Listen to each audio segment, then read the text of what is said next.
Are you the parent of a child under 5? Find out how you can make the most of his or her physical and mental development. A group of Norfolk teens is promoting FAT to take on the issue of adolescent obesity.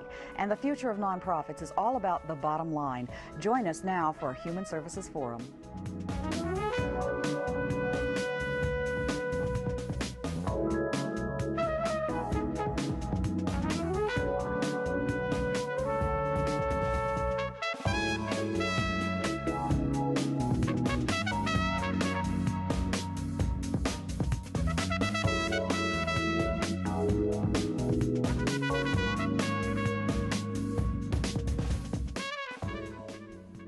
Hi, I'm Jan Callahan, and welcome to the Forum.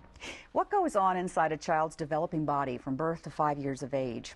A lot. Our experts join us with some insightful news about early childhood development, and I am pleased to welcome Sarah Sturtzing, who is the Early Childhood Development Coordinator for the City of Norfolk and a program called Norfolk Ready at 5.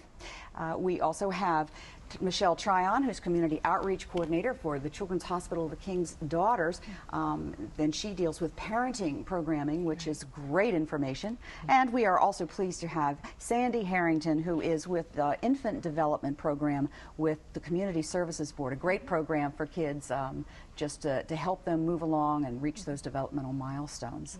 So thank you for joining us, and this is a good combination of people to share information about those very, very special years. The wonder years used to last a little longer, but I guess they could be all compacted into year birth to 5 now, and how crucial those times of a child's life are.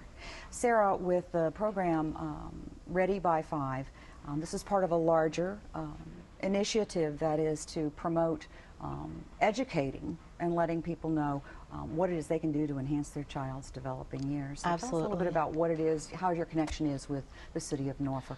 Well, I'm an employee with the City of Norfolk, and my goal is to create initiatives and partnerships in the community to help children be ready for kindergarten and beyond. Okay. The first years of life are the most formative.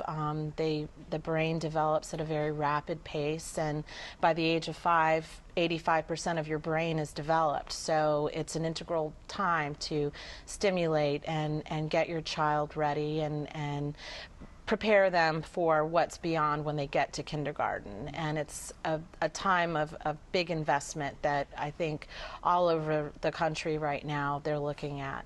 Okay, so you've got to bring it all together for the city and get the right schools and groups in touch with one absolutely. another. So I work with these lovely ladies. And, I am sure that you have. Building partnerships is the key, and being very relentless about doing that and making sure that everyone, all the stakeholders are at the table, because if a child isn't successful in kindergarten, they're probably going to continue to be unsuccessful, and the gap just widens, and we are going to be creating tax users as opposed to people who are putting more money into our tax base. Okay, so we're almost talking like preventive type of things. Exactly. Because there are so many things that can happen to a child in those early years and beyond, and it can impact their future, which of course impacts just the way we are as a society. Exactly. Right. Yes. And I would say really when we think about partnerships that we need to be considering that the parents are a very important part of that partnership. So parents and children are a part of that team of people who are coming together and making sure that that child is successful. And through CHKD and our community partners, I belong to a group called HR Penn, Hampton Roads Parenting Education Network. It's co-chaired by CHKD and Hampton Healthy Families, and there's about 30 organizations involved. And we're really looking at positive parenting and how that's a really critical part of the puzzle that makes that child, gives that child the ability to be successful in kindergarten and beyond. And so we provide parenting education programs through our community outreach, and as well provide information and referral to the other organizations that are involved in HR Penn. That's right. I guess the children don't come with guidebooks and instructions, and right, this is, right. We get a lot of calls at the Department of Human Services from parents, new parents, expectant parents, mothers and fathers, who want to know where they might be able to go for parenting classes. It's kind of nice to hear from the guys too, because they want to do it. I was at a conference this weekend, and a man said that you can read all the books, what to expect when you're expecting, but when that little bundle comes into the world, you're just not ready. You can be prepared. You can have the crib. You can have the clothes. You can have the diapers, but it's all about the bond, and it's all about the nurture and the stimulation and making sure, and if there are issues, identifying them early. It's a very fluid thing. You don't have just a point in time where time stands still and this is it, which I know with parents, they must have questions about, well, when is it that I'm supposed to see this? And you can say, well, around this time, and I know that you'll be able to address that too, Sandy, but that this is something you look for, but every child is still an individual and distinct, and you have to give them the time to develop and the attention. And it's certainly not a checklist that you can say, oh, they've done this, they've done that. Right. It's really looking at, I know you said physical and mental development, but that emotional piece is really critical. And when I do parenting classes for parents who have children 0 to 5, I often say, if you had a crystal ball and your child was starting kindergarten, what would you want the teacher to say about your child? And they say things like, oh, they want them to say, oh, they're bright, they're ready to learn, they get along well with others, they're kind, they're caring, they're happy. And so that really comes from emotional connection. Yes. So it's not just about knowing what to expect when, the certain milestones, but it's really about making a connection with that child and teaching them how to regulate their own emotions. So emotional development is critical and feeding into all the other pieces of development that are important. In a positive way. In a positive way, yes, definitely. Which is why parenting classes are a great thing to have, and the ones that are offered through CHKD, is there a cost involved in these classes? No, actually there's no cost for any of our parenting classes, and we provide some of them through community outreach, and then the others are through a partnership with Kohl's Department Store. So we're able to bring in experts from throughout the country that are really looking at some of the things that Sarah talked about, brain development being really critical, and that connection piece and emotional regulation, really seeing that as something important. And that 24/7 dads, we have a program just for dads. So lots of great things happening through CHKD and our partners. And we'll be putting up numbers on the screen, so just keep your eyes peeled, because there are numbers you can jot down and websites that you can visit too, so you can get more information. Sandy, with the CSB's Infant Development Program, this addresses a very broad spectrum of growth aspects in a child. We can talk about kids and just what you can expect, but if there are any things that might be holding them up, you also address those. Absolutely. We actually have found, there was some research done that says 1 out of every 9 children needs that extra helping hand to reach their developmental milestones. And we talked about parenting and children, and we really say our parents are the experts on their child, and we're here to help give them some strategies to help boost that development. So I was going to share a few ideas for all parents, whether they have a child that has a special need or they're not meeting their milestone. Okay, just a couple of things. One of the things I would say is talk to your child all the time. That emotional development, as well as just understanding language, is such a foundation for being ready for kindergarten.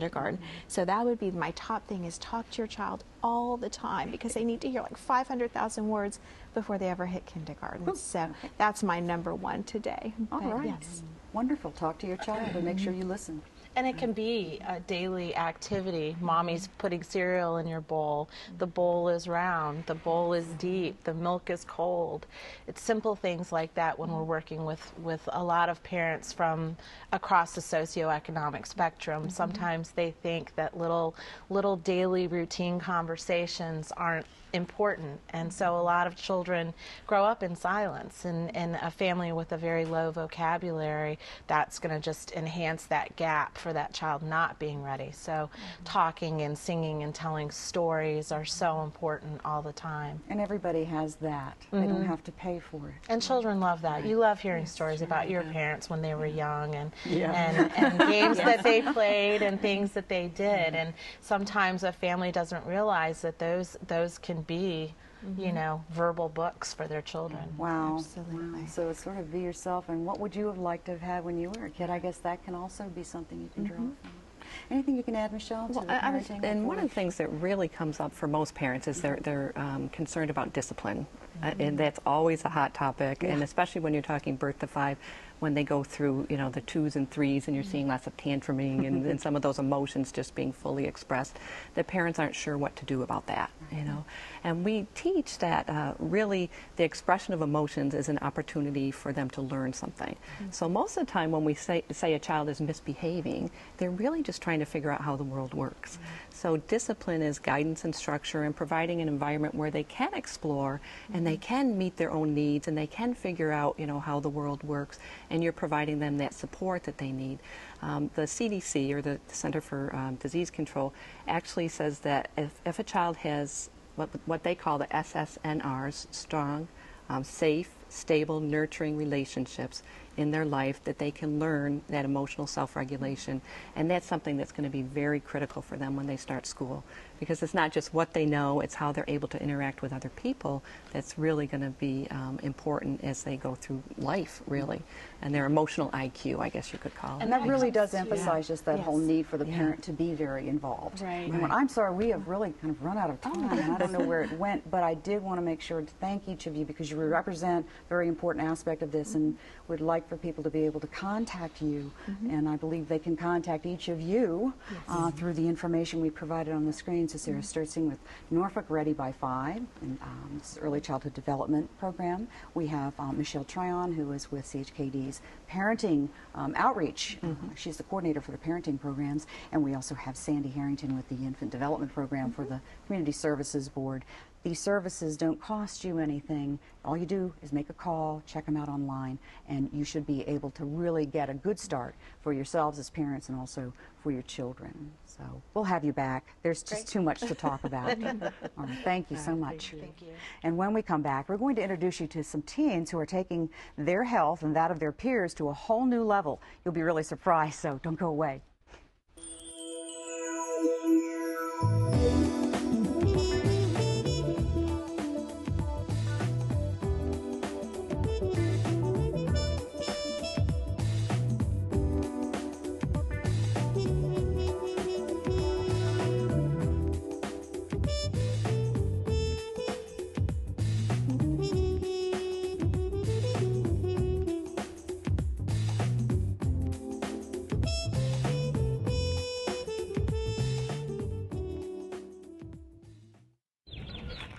Have you heard? The U.S. Treasury is phasing out paper checks for Social Security, VA, and other federal benefit payments and going electronic.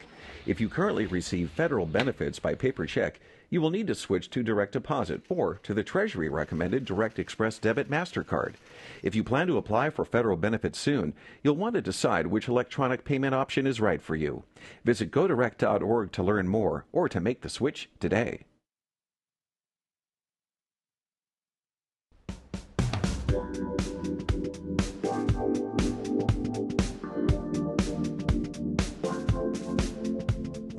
Get ready to get back. If you're a teen or a parent of one, you won't want to miss an upcoming conference coordinated by teens for teens. And I'm pleased to have with me 3 of those people involved in the conference. And, oh, well, one may not be a teen. He's the father of one, so a parent of a teen. We have DeAngele Miller, who is with the FATH conference and the planning. We have, I keep getting the names all confused here. We have Sydney Smith, and she's the stage management for the FAT conference. And then we also have our own Phil Smith, who is going to be talking about the fitness aspect and the component, because there's a lot of activity going on at this conference, which all addresses teen obesity, which is, DeAngele, a big issue among young people. It's definitely a big issue in Virginia, especially in America. And what we're doing is with the FAT conference, PHAT, is we're promoting healthy, active teens through positive peer pressure. Okay, so the PHAT really isn't about blobs of fat, it's about... No, it's actually just an acronym. And it's a fun one, isn't it? Definitely. Yes, she always gives me a big fat thanks, which I just think is great. But the idea is great, and I know that there's a lot of interest amongst the teen population. Definitely. About this and what can be done, because people are certainly aware that there's a problem. Yes, everybody's definitely aware. Everybody's excited about the conference. Teens are getting other teens involved. It's becoming a real big movement. Great. So this is the 6th year that this has been going on. So you've had a little bit of time to learn from others' experience. Anything new? We're getting we have a community service project and a community service award that we're having this year. We're presenting PB Young Elementary School with the Community Service Award. They did a flash mob on healthy eating, so we're recognizing them at the conference. And we're also, our community service project is helping Jaycox Elementary School with their backpack program. So we're asking participants to bring in canned foods to donate. Great. So this goes beyond the conference and back into the community, which is wonderful. Part of the conference is, well, and it involves parents and teens and information that can be helpful. Because you're working with the entertainment end of it, what is it that they can expect or participate in, for that matter? Well, a really big part of the the FAT conference is the STEP show, and a lot of people also come to enjoy that. That really emphasizes on the fitness aspect of the program. And this year we have, I believe, 6 teams participating in different organizations throughout Hampton Roads. Okay, so they each have a STEP show or a STEP program? Ma'am. They each have, you said you had 6 teams or 16? 6 teams participating in the STEP show, yeah. Okay, so you have 6 teams that'll be performing. Yes. And competing. All right, great. Well, that'll be fun. And it will. I'm It always rowdy. is. And they're all ages? They're all in middle and high school. Okay. Yeah. Okay. And speaking of which, middle and high school students are involved in the planning, and you are a middle school student, is that? No, ma'am, I'm a high school student. You're I'm a high senior. school student. Yes. Oh, I know who it is. I'm a It's middle the school one student. you would never know. This is our PR and marketing person for the FAT conference, 8th grader, and you go to what school? Lafayette Winona Middle. Yeah, Lafayette Winona Middle. This has been a big job. Yes, most definitely. Yeah, but are you enjoying the process? Yes, it's taught me a lot. Has it?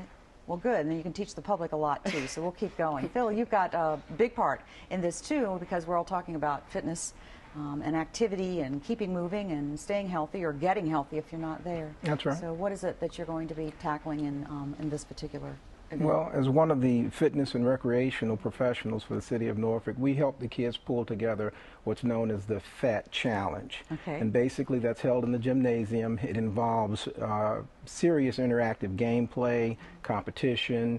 It promotes team orientation games, and just is really all about movement and fun. So we want to make sure that we get back to some of the things that we used to do a couple of generations ago, before cell phones and computers and all the electronic and technology has taken place and has now become recreational. So we just really want to get kids back to having some of the fun that they used to have when they'd go outdoors and play. So we have things like dodgeball, tug of war, different types of game stations that people might be able to relate to, such as, you know, CrossFit type challenges, those types of things where you set up stations, set up teams, and go through a series of obstacle courses. And then we'll probably have a few prizes that we give away in terms of, you know, competition and who wins certain types of tasks. Okay, great. So it can be male, female, and ages middle and high school, and parents can certainly benefit too, although I don't know how many teens want their parents to be around. Well, we actually have some workshops for parents, so they are welcome to come. Great. Can you tell me a little bit, just name a couple of the workshops that might be involved? We have a workshop about skincare called Skincare 101, and we have a stress management class called Stress Less, and we also have Boys to Men and Girls Talk, of open discussions about, you know, girl stuff and boy stuff. Yeah. So everybody feels comfortable. And we have one about drug abuse and teen violence, teen dating violence, and a lot more.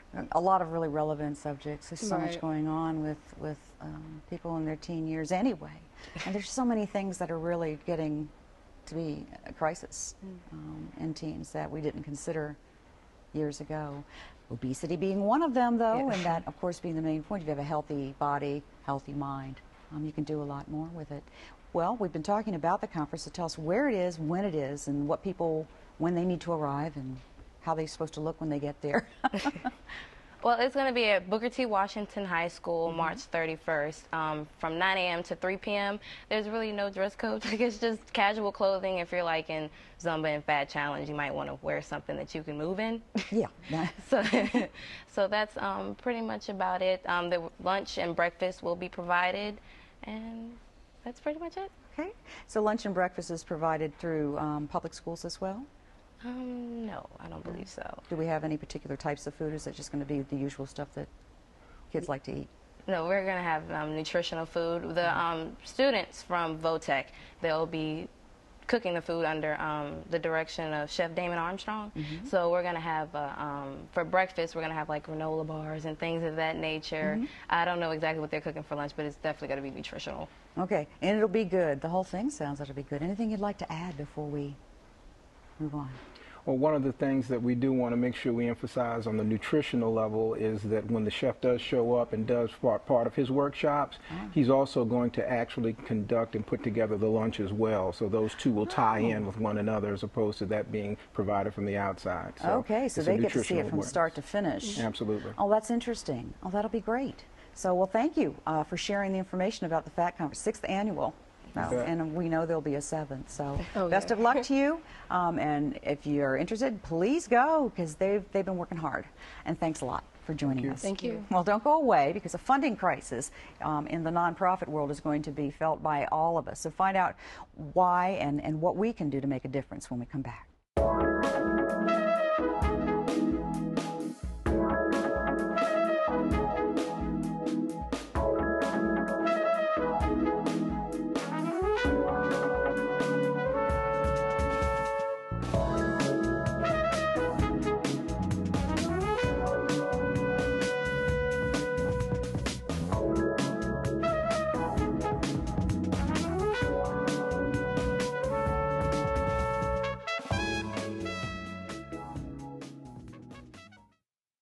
So, do you have any questions? What is your soup of the day? We have a mulligatawny soup. Oh, do you have any specials? We have a steak special today. Oh, how's that cooked? That's pan-seared and then... Does it come with a side dish? Is it grilled? Can I have it steamed? So what do you recommend? What kind of pie do you have? You're an actor. Aren't you from Ohio? Any questions?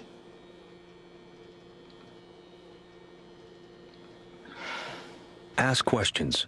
For the 10 questions everyone should know, go to ahrq.gov.